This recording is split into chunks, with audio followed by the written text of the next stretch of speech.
नमस्कार दोस्तों। बात कर रहे थे हम लॉरेंस बिश्नोई के बारे में। इस गैंगस्टर ने पलटी मार ली है। अब पलटी ये मारी है, पहले ये एप्लीकेशन लगा रहा था कोर्ट्स में कि मुझे मेरी जान को खतरा है, मेरा एनकाउंटर हो सकता है, पुलिस मुझे मार देगी। और पुलिस अब लगातार पूछताछ भी कर रही है, क्योंकि बहुत सारे क्रिमिनल से पूछताछ कर रही है जो जेल में बंद है मूसे वाले को लेकर। अब इसने बोला है, सुनील भाई क्या बोला है इसने, बताइए जरा। इसने यही बोला है, साफ साफ बोला है कि हाँ मैंने ही हत्या करवाई है मूसेवाला की। मतलब इसने करवाई है या इसके गैंग ने करी है? भाई गैंग ने करी है, मतलब खुद स्वीकार कर रहा है कि हाँ ये मैंने कत्ल किया है। और एक दिन ठीक पहले एक मीडिया कर्मी ने, हमारे ही साथी हैं, उन्होंने एक वर्चुअल फोन पे उससे बात करी जिसका नाम था सचिन बिश्नोई। उसने खुद दावा किया कि मैं भांजा हूँ लॉरेंस बिश्नोई का और मैंने खुद गोली मारी थी। तो उसने ये बात कही थी कि हाँ मैंने गोली मारी है।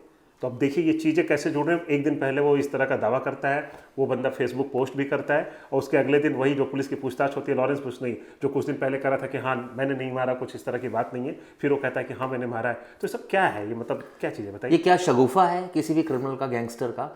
पहले जो और ऐसे गैंगस्टर पर जो इतना शातिर है उसकी बात पर विश्वास कैसे किया जा सकता है? पहले कह रहा है कि अब इस समय कह रहा है कि मेरे गैंग ने मरवा दिया, यानी कि इसको पता था कि गैंग ये काम करने वाला है, इसकी कोई बातचीत चल रही थी। सडनली कहता है मैंने नहीं मरवाया, क्योंकि मैं तो कोई फोन से मेरा संपर्क ही नहीं है, मैं तो जेल में रहता हूं। जब मैं जेल में रहता हूं, मेरा फोन से संपर्क नहीं है, तो फिर मैं ऑर्डर किसको दूंगा? कैसे देगा? हवा में ऑर्डर दे देगा। देखिए इसका पूरा एक नेक्सस चलता है। आपको बता दें कि पूरे जेल में किस तरीके से, कई हमारे दर्शकों ने सवाल भी पूछा था कि ये जो जेल में फ़ोन कैसे चला जाता है, जहाँ पे एक आदमी, कोई भी आदमी जब जेल में जाता है तो बाहर से कुछ भी खाने के लिए उसे नहीं मिल सकता, मतलब कोई भी सामान वो बाहर से नहीं ला सकता है। सारे जेल नियम के कायदे होते हैं, उनके जो पैसे जाते हैं 2,500 कुछ रुपए, वो मनी ऑर्डर के थ्रू जाते हैं, फिर उसका कूपन मिलता है, मतलब पैसे भी नहीं चलते जेल में। और जेल में उन्हीं कूपन के जरिए आप कोई सामान खरीद सकते हैं, मतलब जैसे चावल जो आपको खाना मिलता है वो तो होता ही है, उसके अलावा अगर आपको शैम्पू चाहिए, साबुन चाहिए, टूथपेस्ट चाहिए, ये सारी चीज़ें आप वहाँ जेल के अंदर से खरीद सकते हैं, जो वहाँ पे अवेलेबल है। लेकिन जो गैंगस्टर हैं, जो बड़े बड़े गैंगस्टर हैं, उनको जेल का खाना क्या, उनको बाहर का मतलब हल्दीराम, कोई भी जो बड़े उस तरह के रेस्टोरेंट हैं, उनका खाना भी मिलेगा, पानी भी मिलेगा, सब कुछ उनको मिल जाएगा। और फ़ोन जब चाहें, जिसको चाहे फ़ोन करने के लिए उनको फ़ोन मिल सकता है। उसके बारे में हम आपको बता दें, इस तरीका क्या है कि एक पीपीपी मॉडल, पीपीपी यानी कि एक पुलिस, एक है एक पी से प्रॉपर्टी और एक पी से पॉलिटिशियन, ये तीनों का जो कॉम्बिनेशन है ये पूरा जेल में पूरी तरह से कारगर है और पूरा जेल में चलता है। और इसी के जरिए जो बड़े बड़े गैंगस्टर हैं, सिर्फ उन्हीं के पास होता क्या है कि पॉलिटिशियन है, उन्हें प्रॉपर्टी पे, किसी प्रॉपर्टी पे कब्जा, आपने देखा होगा बहुत सारे जो गैंगस्टर हैं वो प्रॉपर्टी पे कब्जा करते हैं। और जब जेल से कोई गैंगस्टर किसी को फ़ोन करता है तो बंदा खुद ही डर जाता है कि यार इसकी इतनी पकड़ है कि जेल से फ़ोन कर दिया। और जेल में उसे फ़ोन कब दिया जाता है, ऐसा नहीं कि हमेशा होता है। जैसे लॉरेंस बिश्नोई वाले में हमने देखा कि पुलिस गई वहाँ पे छापेमारी की, दिल्ली पुलिस ने, फ़ोन मिला ही नहीं। अरे कैसे मिलेगा भाई, वो ऐसे होता ही नहीं है फ़ोन। वो एक पर्टिकुलर टाइम पे जाता है, फ़ोन दिया गया, तुरंत वो कॉल किया, इंटरनेट कॉलिंग किया, और फिर वो फ़ोन वापस लेकर के वही पुलिस वाले जो होते हैं, जिनकी मिली भगत होती है, वो खुद ही लेके चला जाएगा, तो फ़ोन मिलेगा कहाँ से? तो ये बात है। जो पीपीपी मॉडल की आप बात कर रहे हैं, दरअसल इसमें होता ये है, जो एक किताब भी इसमें सुनील गुप्ता जो जेलर हैं तिहाड़ जेल की, उन्होंने लिखी थी। मैं खुद जेल भी गया हूँ कई बार। जेल में जिस सेल में कोई आरोपी रह रहा है, मान लीजिए 4 दीवारी यहाँ रह रहा है, इस सेल में उसके पास कुछ नहीं होता, सीसीटीवी से भी कैद है, हर जगह सीसीटीवी से कैद है।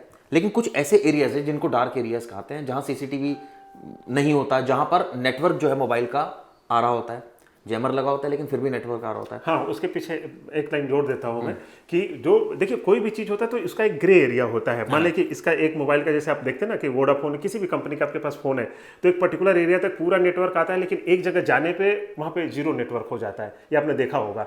तो उसी तरह से फिर उसके बाद कुछ जाएंगे तो दूसरे जो टावर होता है उसका नेटवर्क है, लेकिन कुछ एक एरिया होता है जहाँ पे सब कुछ खत्म हो जाता है, उसके बीच का एरिया। तो उसी तरह जैमर का होता है, उसका एक पर्टिकुलर एक रेंज है, फिर दूसरे जैमर का रेंज है, लेकिन एक एरिया ऐसा है जहां पे वो ब्लैंक एरिया होता है, जिसको ग्रे एरिया कुछ भी आप बोल दीजिए, उसी पर्टिकुलर जगह पे वो सबको पता होता है। वहां के जो जेल के इंटरनल जो अधिकारी होते हैं उसी जगह पे वहां पे जाएगा, बिना जेलर की अनुमति के, बिना जेल स्टाफ की मिलीभगत से हो नहीं सकता। ये सदियों से हम सुन रहे हैं, ये चल भी रहा है।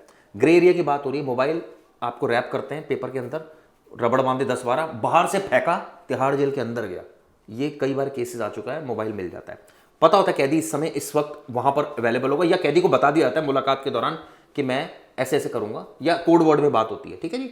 दूसरा इसमें जो बात होती है, जो जेलर होता है वहां का, उसको पैसे चढ़ते हैं, सारी फैसिलिटी जैसे सुनील भाई भी बता रहे सब मिलती हैं, जो आरोपी है उसको तमाम फैसिलिटी मिलेगी, और उसके बाद वो इस तरह की घटना को क्यों नहीं अंजाम देगा, क्योंकि जब वो मोबाइल उसके हाथ में है, सब चीज़ें हाथ में है। तो ये तो हो गई जेल की इनसाइड स्टोरी जो हम बता रहे थे लॉरेंस बिश्नोई से जोड़ के, जो उसने धमकी दी, बिना धमकी फोन के तो दे नहीं सकता, तो ऑब्वियसली फोन का इसने इस्तेमाल किया है और करता रहा है, ये भी हमें जग जाहिर है। ये हाल के एक और इसमें जोड़ देता हूं मैं, अंकित गुर्जर, जिसकी जेल में पिटाई कर हत्या हुई, वो मामला भी केस चल रहा है। उसमें क्या हुआ था, उसमें यही चीजें हुई थी। वो बंदा जेल के अंदर से धमकाता था लोगों को, वहां से प्रॉपर्टी की ये चीजें चलती थी, और चूंकि मैं बताया था ना पीपी में पॉलिटिशियन, तो पॉलिटिशियन का हाथ होता है, आप वो प्रॉपर्टी पे कब्जा कर रहे हैं, उनको धमकी दिलवाना है, गैंगस्टर जेल में, वहां से धमकी मिलती है, जाहिर सी बात है कोई भी डर जाएगा कि इसकी इतना रसूख है कि जेल में रहते हुए धमकी दे सकता है, तो बाहर आके क्या कर सकता है। तो यहाँ पे खौफ होता है। उसी तरह से अंकित गुर्जर वाले केस में यही सेम चीज हुआ कि जेल के अंदर रहते हुए वो जेलर को जब गाली गलौज करता है, उसकी पिटाई की जाती है, इस तरह की बातें जो मतलब जो रिपोर्ट्स में आई हैं, हम अपनी बातें नहीं कर रहे हैं, तो उसमें पिटाई होती है, उसकी जान चली जाती है। तो देखिए वो जेल के अंदर भी बेखौफ था, जेल के अंदर। तो सोचिए कि ये सारी चीज़ें, उसी तरह लॉरेंस बिश्नोई, भले पहले तमाम कैसे भी चीज़ आई, लेकिन वो एक्सेप्ट कर रहा है कि हाँ मैंने मरवाया, तो बिल्कुल ये सच है। क्योंकि सचिन बिश्नोई अभी हालांकि पुष्टि नहीं हो पाई है, लेकिन उसका जो भांजा है जिस तरह से बातें करी, हाँ वो कह रहा है कि हाँ मैंने किस वजह से मारी, किस वजह से गोली मारी है, कैसे किया, वो सारी बातें बोल रहा है। तो क्या लॉरेंस बिश्नोई पहले बोल दिया था आज से 2 साल पहले इसको मार देंगे, पहली बात, ठीक है, आपका कम्युनिकेशन 2 साल से नहीं हुआ, फॉर एग्जांपल मान लिया जाए, तो आपको नहीं पता, लेकिन आपने 2 साल पहले बोल दिया, तो आप इसी बेसिस पर कह रहे हो कि भाई ठीक है मार दिया होगा, क्योंकि हमने ऑर्डर पहले दे रखा था। इसका तरीका है चिराग, मैं बताता हूँ कि जेल के अंदर कोई नया कैदी आता है, लेकिन उसके अंदर ये रहता है कि नहीं यार मुझे गैंगस्टर टाइप का बनना है, मुझे भी थोड़ा सा नेम फेम ये सारी चीज़ें चाहिए एक गैंगस्टर की तरह। तो वो नया है, उसे कुछ नहीं दुनिया के बारे में पता है, यार जमानत कैसे मिलती है, क्या सारी चीज़ें होती हैं। तो जो बड़े गैंगस्टर हैं, जिनके पॉलिटिशियन और बड़ा रसूख है, उनके पास बहुत पैसा कमा चुके हैं, तो वो क्या करते हैं कि वो जो नए कैदी होते हैं उस तरह के, अगर उन्हें पता चला कि यार मेरे, जैसे देखते हैं ना कि हम लोग बातचीत करके हमें अंदाजा लग सकता है कि ये लड़का कैसा है, कैसा निकलेगा, ऐसा नहीं कि मतलब फट्टू टाइप का हो कि भाई वो डर के भाग जाएगा, ऐसा नहीं, उसके अंदर एक जोश होना चाहिए। ऐसा लड़का देखा, उसका सब कुछ वहीं से उसको सारी ट्रेनिंग देंगे जेल के अंदर ही, उसको बताएंगे कि हमारी टीम ऐसी है, उससे ऐसे बात करना है, उसके सारे नंबर्स, ये सारी चीज़ें, नंबर्स कहाँ, उसके जिस दिन निकलेगा उस दिन कहीं ना कहीं छुपा करके ऐसे लिखवा करके भेजेंगे, उसको याद करा देंगे, ठीक है। अब वो बंदा जब उसकी जमानत खुद करवाएगा, वो गैंगस्टर जो बड़ा गैंगस्टर है, जब वो जेल से निकलेगा उसे सारी चीज़ें पता है, और जो इन्फॉर्मेशन देनी है आप समझिए कि फ़ोन की तरफ वो बंदा काम कर रहा है। वो बाहर निकला और वो सारी इन्फॉर्मेशन जो जेल के अंदर होनी चाहिए, अब वो बाहर निकल गई, फिर गया, और जब वो इन्फॉर्मेशन लेके अगर किसी को अंदर आना हो तो बंदे क्या करेंगे, वो फिर से एक क्राइम करेंगे, चल भाई जेल में वापस आ गए, वो इन्फॉर्मेशन फिर ऐसे आ गई, अगर फ़ोन नहीं मिला तो और इसी तरह से जो बड़े बड़े गैंगस्टर है वो छोटे गैंगस्टर्स को अपने हक में लेते हैं, उनकी बेल कराते हैं, उनसे दोस्ती गांठते हैं, इसी तरह गैंग बढ़ता चलाता है। इसी वजह से ये सारे जो छोटे गैंगस्टर होते हैं ये इनकी ग्रुप के पार्ट होते हैं, और बड़े गैंगस्टर जो आदेश करते हैं वो ये मानते हैं। तो इसमें ये जो सारी चीजें संभव हो पा रही है, ये क्यों हो पा रही है, क्योंकि सिस्टम ऐसा है, यानी कि कम्युनिकेशन हो रहा है कैदियों में। आपको पता है कि एक ड्रीडेड गैंगस्टर है, उसकी बातचीत ही क्यों हो रही है, किसी से बातचीत करे, सिर्फ जेलर और आसपास 2-3 लोगों से, उसकी बातचीत जब किसी गैंगस्टर से उसका मिलन हो रहा है, तो ये सारी चीजें कवायद हो रही है, पहली बात। दूसरी बात, उसी के बाद वो प्लानिंग रच रहा है, सारी चीजें कर रहा है, और तमाम चीजें हो रही हैं। पहला तो जो एस्पेक्ट है वो यही होना चाहिए कि उसका कम्युनिकेशन ही जीरो कर दो वहां पर, ताकि वो अपनी बात ही, वही तो लोग कहते हैं, कहते हैं कि जब हम जाते हैं तो यार हमें मिलने के लिए इतने नियम कानून होते हैं, हाथ पे ठप्पा, ये सारी चीज़ें जमा करा लो, और वही दूसरा एक आदमी होता है उसके लिए सारी खुली छूट होती है। आपको बता दें कि अभी भी एक केस आया था यूपी का, एक अभी हाल में, तो जेलर के जो पति थे, वो जेल से उनका कोई लेना देना नहीं था, ना सरकारी अधिकारी थे, लेकिन वहीं चूंकि उनका घर, जो जेलर होते हैं उनका वहीं पर आवास भी होता है, वो वहाँ पर रहते थे। जो कैदी आते थे बस उनको पैसा चढ़ाना होता था, वो अपने कमरे में बाकायदा बैठा करके उसके लिए पैसे दिए जाते, मतलब जो जितना पैसा देंगे उसी तरीके से आपको जेल में आपको सुविधा मिलेगी। जो जितना पैसा देगा वो उतना सुखी रहेगा जेल में, क्योंकि जेल वालों को, जेलर को, सुपरिटेंडेंट को, डिप्टी सुपरिटेंडेंट को, जेल स्टाफ को, जो जेल की सुरक्षा में लगे पैरामिलिट्री फोर्सेस के जवान हैं, चाहे वो तमिलनाडु पुलिस हो, चाहे आईटीबीपी हो, जो भी फोर्सेस में लगी है, इसके अलावा जो जेल का क्लैरिकल स्टाफ है वो हो, ये इतना बड़ा नेक्सस है, आप सोच नहीं सकते कि कैदी जब घुसता है तो किस तरह से ये कॉकस में घुसता है, कैसे कैदियों से बातचीत इसकी होती है, कुछ कैदी इसकी हेल्प करते हैं, कैसे फिर वो पैसा जो है चढ़ता है, पैसा इस तरह से चढ़ता है कि फिर उसको फैसिलिटी मिलनी शुरू होती है, जब फैसिलिटी उसको मिलती है सारी चीज़ों की तो वो क्राइम करता है आगे। ये इस तरह से गैंग ऑपरेट कर रहा है। तो सबसे पहला जो चोट आपने सुकेश उसमें देखा, चंद्रशेखर में किस तरह से प्लानिंग चल रही थी, आप सोचिए तिहाड़ जेल के अंदर तो कहाँ हैं वो सारे सीनियर ऑफिसर्स? क्यों सो रहे हैं वो सारे सीनियर ऑफिसर्स? क्यों सरकार मौन बन धारण करके बैठी है? क्यों एक्शन? सिर्फ 10 लोगों के खिलाफ एक्शन लेने से क्या लगता है कि आपको ये सिस्टम सुधर जाएगा? उसके बाद भी होगा। तो सबसे पहली जो चीज़ है, जो सबसे इंपॉर्टेंट चीज़ है, मैं भी जेल में गया हूँ, मैं भी एक कैदी से मिलने गया था, तो मुझे पता है जब मैं गया, मेरा मोबाइल उन्होंने रख लिया। जहाँ तक हम गए, पहले मैसेज था कि ये आ रहे हैं, मैं अंदर गया, जो पूरा जेल की जो काल कोठरी थी वहाँ मैं गया, वहाँ स्टैंप लगाई गई, मेरा मोबाइल रख लिया गया, मुझे सुपरिटेंडेंट के कमरे में बिठाया गया, वहाँ कैदी को बुलाया गया और 10 बार मेरा नाम लिखाया गया। और एक कैदी, और वो पुलिस वाले क्या करते हैं, आपको ऐसे देखते हैं ताकि आपको पहचान ले एक बार कि भाई आप ही हैं, अच्छा ठीक है, आपकी फोटो देखेंगे आई कार्ड में, फिर आपको अंदर जाने देते हैं। इतनी ज्यादा सख्त हमारे लिए थी, तो इतनी ज्यादा सख्त कैदियों के लिए क्यों नहीं थी? सिर्फ पैसे का चढ़ावा है दोस्तों, सच्चाई बता रहा हूं आपको मैं। पैसा हर चीज करा लेता है वहां अंदर बैठकर। लेकिन वही चीज है, इसमें भी पैसा, केवल सिर्फ पैसा ही नहीं, इसमें जो पॉलिटिकल में बताया पीपीपी वाला जो पॉलिटिकल है वो उससे भी ऊपर है। क्योंकि होता क्या है कि कल भी मैंने बताया था यही कि जैसे ही एक बड़ा कैदी जाता है, मतलब जो गैंगस्टर टाइप के लोग हैं या फिर कोई बड़ा नेता कोई जेल में जाता है, तो उसके लिए पहले से ही मंत्री का फोन आ जाता है कि भाई ये हमारा आदमी है, इसको सारी सुविधाएं मिलनी चाहिए, ठीक है। तो वो मिलनी चाहिए, तो फिर मजबूरी भी हो जाती है पुलिस की, चलो इनको कर रहे हैं, फिर उसके लिए चढ़ावा भी मिलता है, तो दोनों फायदे हो जाते हैं। तो फिर वो मजबूरी कह लीजिए या फिर हमारा फायदा देख लीजिए, ठीक है, दोनों चीज़ें मिल जाती हैं फिर वहाँ पे। लेकिन वही है कि जो मंत्री है, क्यों नहीं, हम अक्सर देखते हैं कि फला सीएम या कोई मंत्री अचानक औचक निरीक्षण करने पहुँच गए यार, लेकिन औचक निरीक्षण भी आपको पता ही है कितनी सच्चाई होती है, वो पहले से पता होता है। कई बार जो सेटिंग्स होती हैं यार, इस तारीख को इतने बजे वो आएंगे, उसी हिसाब से सारी चीज़ें सेट कर दी जाती हैं और फिर वो चीज़ें निकाल रही है, तो बहुत बढ़िया था। कुछ ऐसा कभी आज तक कभी हुआ है कि कोई औचक निरीक्षण करने जाए और जेल में पूरा ऐसी चीज़ें मिल जाए और फिर पूरे जेल स्टाफ को बदल दिया गया? कभी आपने नहीं सुना होगा। एक और कुछ पे गाज गिरती है, और गाज भी पता है किन पे गिरती है, जिनकी पकड़ अच्छी नहीं होती है, जो बेचारे, देखिए अब जैसे हम कह रहे हैं ना कि पूरा जेल स्टाफ इस तरह की बात कर, हर जेल स्टाफ नहीं होता है। कहीं भी आप चले, किसी भी सिस्टम में चले जाइए, 100 में से ऐसा नहीं है कि 100 सभी बेईमान होते हैं, उसमें से 20-30 अच्छे भी होते हैं, ईमानदार भी होते हैं। हर जगह ये चीज़, हर जगह ये लागू है, उसमें भी होते हैं। उन्हीं का मतलब चढ़ावा एक तरह से चढ़ जाता है, बलि का बकरा वही बनते हैं, जिनकी पकड़ होती है वो सेटिंग से बच जाते हैं। इसमें एक चीज़ जो और भी है, जो मुझे वहाँ लोग बता रहे थे, जैसे जेल की जो सेटिंग होती है पूरी, आपने सेटिंग कर ली, आपको सारा काम मिल रहा है, अगर आपकी जेलर से बिगड़ गई, फॉर एग्जाम्पल अंकित गुजर के केस में क्या हुआ था, जेलर से बिगड़ गई थी, आपने जेलर को पीट दिया, तो जेलर की बहुत सारे कैदी मानते हैं क्योंकि जेलर उनको फायदा पहुंचाता है। अब जब वो उनको फायदा पहुंचाता है तो कैदी वो क्या करता है, जो षड्यंत्र रचता है वो ये षड्यंत्र रखता है कि कैदी को मार दिया जी, मर गया। उसमें क्या है कि हाँ हम जांच करेंगे जी, मुकदमा दर्ज हो गया, मजिस्ट्रेट इंक्वायरी हो रही है, वो जांच करके अपना इधर उधर हो गया। उसकी आड़ में वो शख्स बच जाता है जो सुपरिटेंडेंट होता है, क्योंकि उसकी पकड़ ऐसी है, वो फायदा पहुंचा रहा है। कई बार सुपरिटेंडेंट भी नप जाता है जब मामला बहुत ज्यादा उछल जाता है। चंद्रशेखर के केस बहुत ज्यादा उछल गया तो पता लगा जी सुपरिटेंडेंट भी नप गया। हाँ, जैसा उस दिन में बताया था सुकेश चंद्र से, सोचिए कि एक वीवीआईपी गाड़ी, जो प्राइवेट गाड़ी, उस पर बाकायदा जेल का स्टिकर लगा हुआ था, वो गाड़ी हर वक्त जाती थी, वीवीआईपी को लेकर के जाती थी। तो इससे तमाम है कि उनके कमरे के लिए अलग से पूरी व्यवस्था। आपको एक चीज़ और बता दें, जो आप बता रहे थे कि जेल में जब हम गए थे तो आपका फ़ोन रखा गया था, लेकिन कभी आप ऐसा नहीं देखेंगे कि किसी पुलिस वाले का फ़ोन जमा हो। वो पुलिस वाला हमेशा अपना फ़ोन लेकर के जेल की किसी बैरक तक जा सकता है। तो सोचिए वो गया वहाँ पे तो बात भी करा देगा आपकी। तो आपकी वो सेटिंग है कि बाहर भाई 50,000 1 लाख जो मतलब आपका तय हो जाए, तो वो पुलिस वाला चाहे किसी भी पोजीशन पे हो, वो अपना फ़ोन लेके जाता है, वहाँ पे उसे पता है, वहाँ से डायरेक्टली बात करा देते हैं। सबका ये है, सिगरेट बीड़ी पान ये सारी चीज़ें अगर चाहिए, कुछ भी चाहिए तो उसका सबका रेट फिक्स है, हर चीज़ का जो चाहिए वो आपको मिल जाएगा। तो ये सिस्टम है, और इस सिस्टम को बदलने के लिए, और कई बार जो कैदी रो रहे होते हैं, जो पहली बार जाते हैं, उनको पता नहीं होता सारी चीज़ें, तो दूसरे कैदी आके उनको बताते हैं क्या चाहिए आपको, क्या चाहिए, सिगरेट चाहिए, तंबाकू चाहिए, कुछ चाहिए। कई तो दोस्तों ऐसी भी चीज़ें आई हैं जिसमें कई ऑफिसर सस्पेंड हुए। मुझे याद है पिछले साल की बात है या उससे पहले साल की बात होगी, तिहाड़ जेल में चिकन पार्टी हो रही थी सुपरिटेंडेंट के कमरे में, और वहाँ गाज गिरी थी और वो सस्पेंड हुए थे सारे लोग, क्योंकि वहाँ कैदियों के लिए चिकन पार्टी का आयोजन किया जा रहा था। तो भ्रष्टाचार की मतलब भेंट पूरी तरह से चढ़ चुका है, इसमें कोई दो राय नहीं है। और आप सोचिए, वहीं से गैंग चल रहे हैं, वहीं से नीरज भवाना का गैंग चल रहा है, वहीं से लॉरेंस बिश्नोई का गैंग चल रहा है, वहीं से जग्गू भगवानपुरिया का गैंग चल रहा है, वहीं से जो दूसरे और क्रिमिनल है छोटे मोटे सबका गैंग चल रहा है।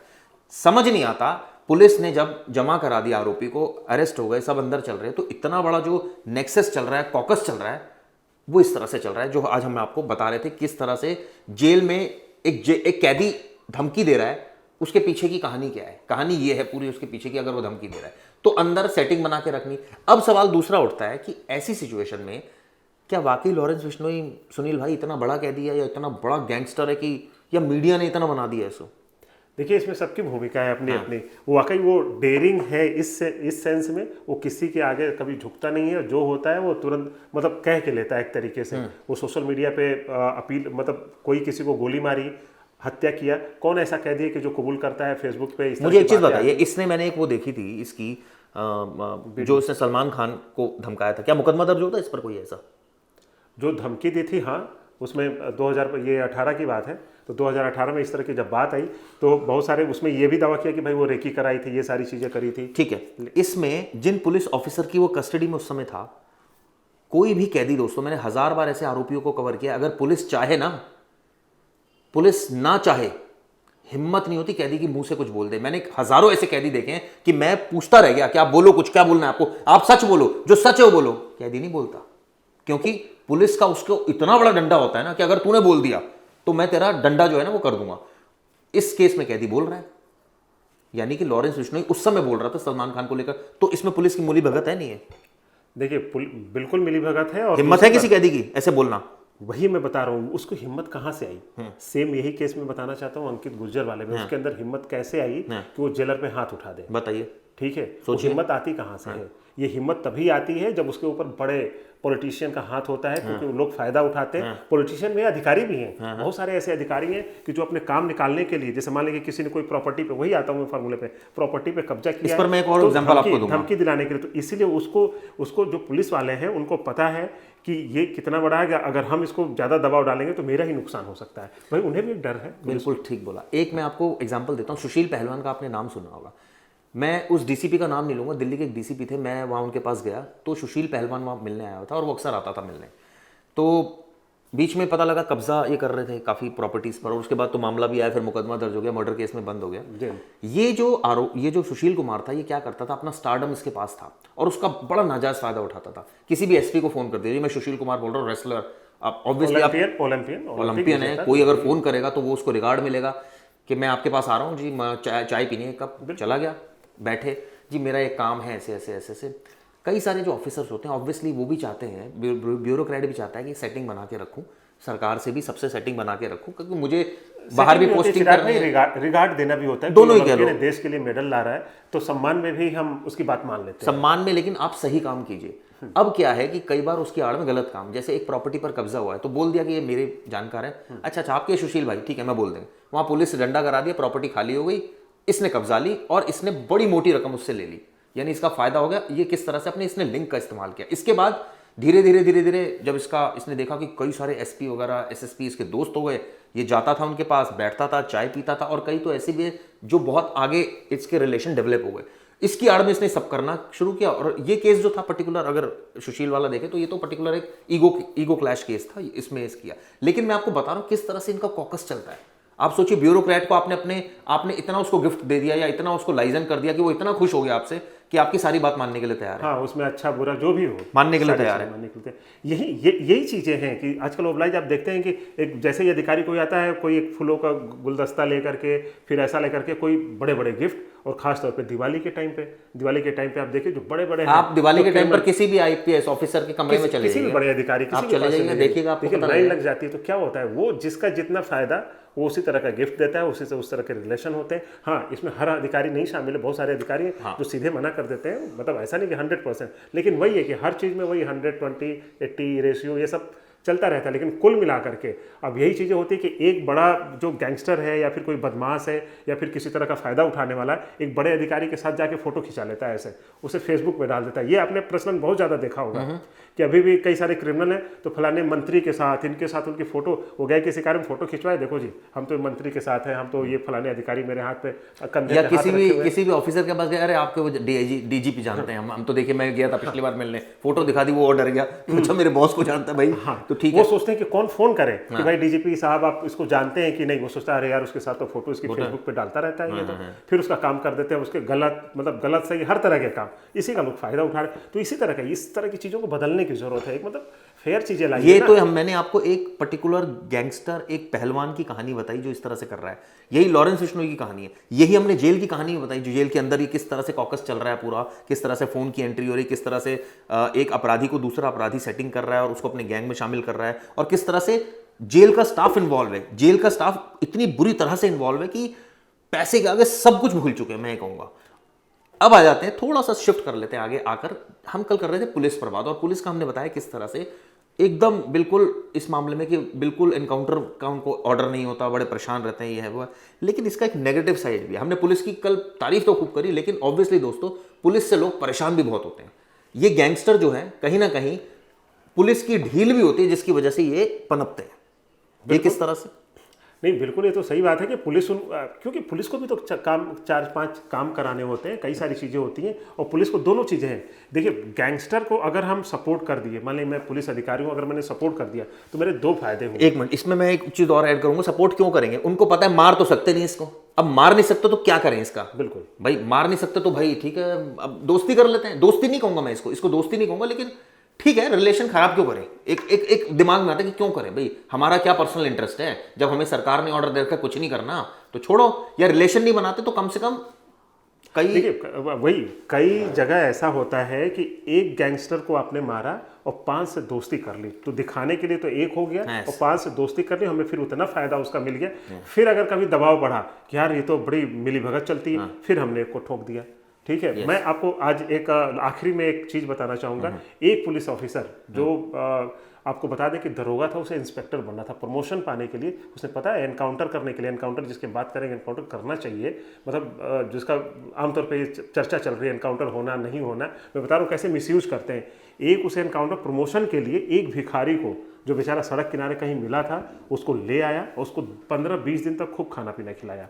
ठीक है, थोड़ा वो हेल्दी जब हो गया, उसको ले गया रेलवे लाइन के किनारे, उसका एनकाउंटर कर दिया और बताया कि 10 लूट जो हमारे आसपास के एरिया में हुए थे, इसी का सबसे बड़ा स्नेचर था, लुटेरा था, और आज भागते हुए उसको मार दिया। उसके बाद वो प्रमोशन मिल गया, इंस्पेक्टर बन गया बाद में। बताइए, जब ये कहानी मेरे सामने आई तो मेरे रोंगटे खड़े हो गए। तब से उस आदमी की, अब क्या बताएं, उस इंस्पेक्टर को देख के मुझे मतलब घृणा होती है। ऐसी बात है। तो ऐसे भी लोग हैं। पुलिस थाने में दोस्तों आप जाओ, क्या आप बिना डरे जा सकते हो? पहले तो आपको संतरी रोक देगा। अंदर जाओगे, हाँ जी बोलो क्या काम है, आप बताओगे जी मुझे कंप्लेंट देनी है, हाँ लिख दो, हाँ कंप्लेंट लिख दो, हाँ कौन से थाने का मामला है, हमारे थाने का मामला ही नहीं जी, ये तो फलाने था, आप यहाँ क्यों आ गए? आपको इतना परेशान कर देंगे, फाइनली आप चलो कंप्लेंट भी लिख देंगे, फिर कहेंगे ठीक है देखते हैं। आपको आईओ पूरा दिन घुमाता रहेगा, पूरा दिन आपको आप फोन करेंगे जी मेरी ये कंप्लेंट थी, हाँ मैं देख रहा हूँ, मैं आता हूँ, मेरे पास आखिरी में वो कहेगा भाई तुम्हारा ही तो केस मेरे पास थोड़ी है, मेरे पास तो 500 केस और है, और सच बोलेगा। 500 केस होंगी तो क्या करेगा वो? सबको घुमाएगा। आधे केस में जहां उसको दिख रहा होगा पैसे बन रहे हैं, वहां वो अपना उसी केस में ज्यादा फोकस रहेगा, उसमें अपना पैसा। पूरी एक कहानी करेंगे। मैं तो एक बेसिक इन्फॉर्मेशन दे के निकल रहा हूं कि ये करेगा, और ये पूरा परेशान करने के बाद उसके बाद जो है अपना आप दुखी हो जाएंगे, आईओ से दुखी हो जाएंगे, एट द एंड आप कोर्ट की शरण लेंगे, वहां भी आपको कोई ज्यादा खास मिलेगा नहीं, पैसे आपके बर्बाद हो जाएंगे, समय बर्बाद हो जाएगा। एट द एंड पुलिस का एक चेहरा ये भी है जो हम आने वाले टाइम में डिस्कस करेंगे। तो दोस्तों ये एक जो हम सिस्टम की डिस्कस कर रहे हैं, और लगातार मूसेवाला केस को लेकर किस तरह से एक गैंगस्टर की कहानी हमने बताई, किस तरह से ये बताया कि वो कितना कानून का फायदा उठा रहा है, जेल का इसमें क्या इन्वॉल्वमेंट है, किस तरह से पुलिस का रोल रहता है, और किस तरह से पॉलिटिशियंस का रोल रहता है, और किस तरह से ये तमाम जो कॉकस चल रहा है जिसकी वजह से ये तमाम चीजें जो हैं ये बंद होने का नाम नहीं ले रही है। क्यों सुनील भाई? बिल्कुल आपकी बात से सहमत है। और आज के लिए बस इतना ही। फिर मिलते हैं आपके साथ। धन्यवाद, शुक्रिया।